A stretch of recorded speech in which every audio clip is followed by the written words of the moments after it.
Train नहीं कर पाते, क्योंकि हम वास्तविक कक्षा की अनुभूति हमें नहीं हुई होती है। आगे,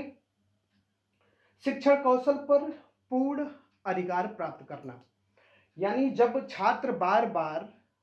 अपने किसी भी कौशल विशेष को निखारने का प्रयास करता है तो अंततोगत्वा उसे अपने शिक्षण कौशल पर पूर्ण अधिकार हो जाता है, और साथ ही साथ कम समय में वो वांछित लक्ष्य को बहुत जल्द प्राप्त कर लेता है। आगे, सरल परिस्थितियां, जो कक्ष की वास्तविक परिस्थितियां होती हैं वो अत्यंत जटिल होती हैं, उसकी तुलना में ये वास्तविक की एक आभासी कक्षा है, तो उसकी परिस्थितियां निश्चित तौर पे सरल होती हैं, और उस सरल परिस्थिति में अधिगम करके जो सीखने वाला है वो काफी अच्छा सीख पाता है।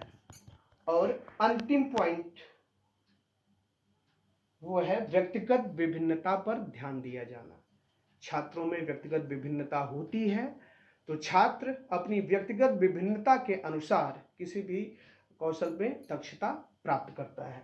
अब जल्दी जल्दी इसकी सीमाओं पे चर्चा कर लें और इसी के साथ अपना ये टॉपिक हम खत्म करेंगे। अगर इसकी सीमाओं या दोषों की बात की जाए तो हम जानते हैं कि सामान्यतः हमारे संस्थानों में संसाधनों का अभाव होता है, और चूंकि सूक्ष्म शिक्षण व्यक्तिनिष्ठ विधि है, और इस व्यक्तिनिष्ठ विधि में सबके लिए वीडियो रिकॉर्डिंग का प्रयोग कर पाना काफ़ी दोषाध्य है और काफ़ी खर्चीला है। तो ऐसी स्थिति में सिर्फ पर्यवेक्षक की भूमिका और आपके निष्पादन पे ही ये प्रक्रिया आगे बढ़ती है,